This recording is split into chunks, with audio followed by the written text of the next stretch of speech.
Let's bring in Elliot Felig. Elliot, your reaction to the First Amendment case, perhaps a victory for those states and perhaps a setback for the social media companies. Is that right?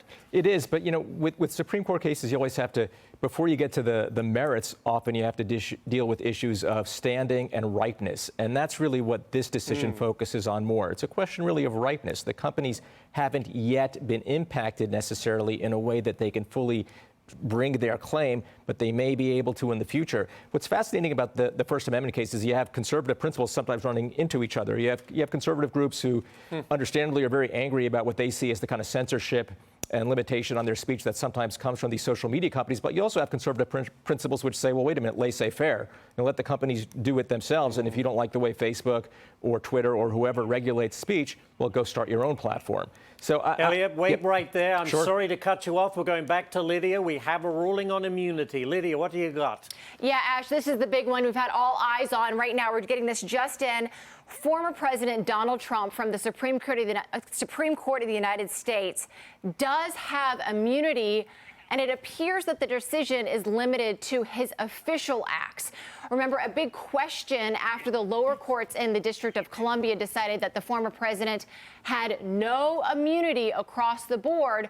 Would the Supreme Court come back and say, wait a second, we can so-called split the baby? He has immunity for some acts, not others. Official acts, perhaps, not immunity for unofficial acts. Again, Ash, we're just getting this opinion in from the Supreme Court of the United States, but it does appear at this moment that former President Donald Trump, they have decided he would have immunity for official acts that he carried out. So now what would happen is that the case would be remanded back down to the lower courts. The lower court trial judges would read this opinion, and they would have to decide what happened around the events of January 6th that would qualify as an official act such that President Trump would have immunity from the prosecution brought by special counsel Jack Smith.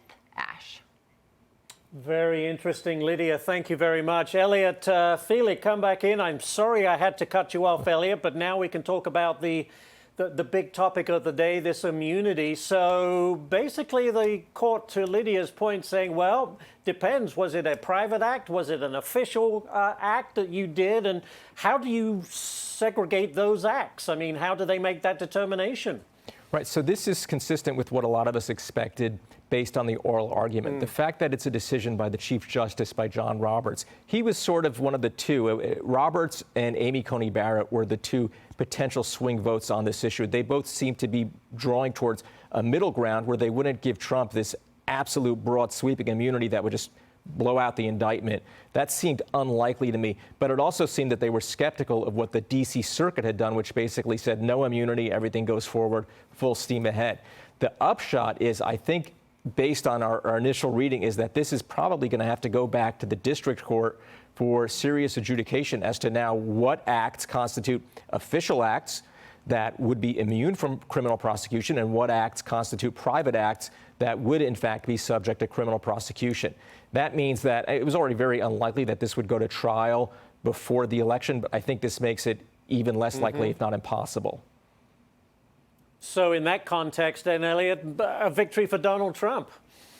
Not a complete victory. He wanted a kind of broad sweeping immunity that I don't think the court was going to grant him. He wanted the court to basically say, listen, what you do during those 4 years as president, not subject to criminal prosecution, it's only subject to impeachment. I didn't think the court was going to give that kind of broad sweeping immunity. And I would remind people, you know, it goes both ways. If you give President Donald Trump broad immunity, you're also giving it to Joe Biden.